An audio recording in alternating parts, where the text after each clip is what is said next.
அனைவருக்கும் வணக்கம். கடலூர் மாவட்டம் தென்னம்பாக்கத்தில் உள்ள அழகு முத்தையனார் கோயில். பிள்ளை வரம் வேண்டி வரவங்க அத்தனை பேரும் இந்த கோயிலுக்கு வருவாங்க. சிலை கோயில் என்ற பெயரும் இந்த கோயிலுக்கு உண்டு. ஒரு காலத்துல இந்த ஆலமரத்துக்கு அடியில கோயில் கட்டி ஒரு கல்லை வச்சு அங்க இருக்கிற கிராம மக்கள் இஷ்ட தெய்வமா வழிபட்டு வந்தாங்க. அந்த வழியா ஒரு சித்தர் வந்தார். அந்த ஆலமர பொந்துல தங்கினார். அவருக்கு அந்த இடம் ரொம்பவே பிடிச்சு போச்சு. அங்கேயே தங்கணும்னு முடிவு பண்ணிட்டார். ஒவ்வொரு திங்கட்கிழமை தோறும் விரதம் இருந்து பூஜை பண்ணி அங்க இருக்கிற பக்தர்களுடைய குறைகளை எல்லாம் கேட்டறிந்து அதை தீர்த்து வைத்தார். அதனால அங்க இருக்கிற மக்கள்லாம் அவரை அழகர் சித்தர் அப்படின்னு அழைக்க ஆரம்பிச்சாங்க.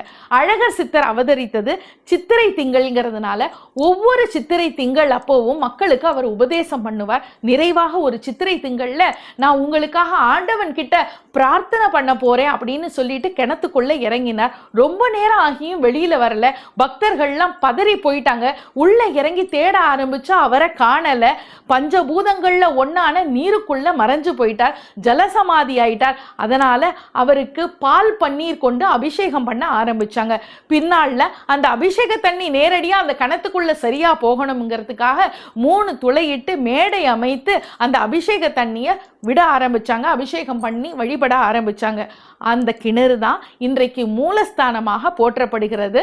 பின்காலத்தில் அதுதான் ஸ்ரீ அழகு முத்தையனார் கோயில் அப்படின்னு அழைக்கப்பட்டது.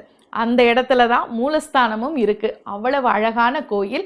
குழந்தை வரம் வேண்டி வரவங்க இந்த கோயிலுக்கு அது நிறைவேறின உடனே அந்த கோயிலுக்கு பின்னால இருக்கிற வேப்ப மரத்துல ஆண் குழந்தை பிறந்தா ஆண் பொம்மையை கட்டியும், பெண் குழந்தை பிறந்தா பெண் பொம்மையை கட்டியும் தன்னுடைய பிரார்த்தனையை நிறைவேற்ற வருவாங்க. அதனாலேயே இந்த கோயிலுக்கு சிலை கோயில் அப்படிங்கிற பேர் வந்தது. புதுச்சேரியிலிருந்து தவளைக்குப்பம் போற வழியில ஏம்பலம் பேருந்து நிறுத்தத்துல இருந்து 1 கிலோமீட்டர் தொலைவில் தெற்கு பக்கத்துல இருக்கு இந்த ஸ்ரீ அழகு முத்தையனார் கோயில். மறக்காம இந்த கோயிலுக்கு வாங்க. இறைவனுடைய பேரருளை பெறுங்கள். நன்றி, வணக்கம்.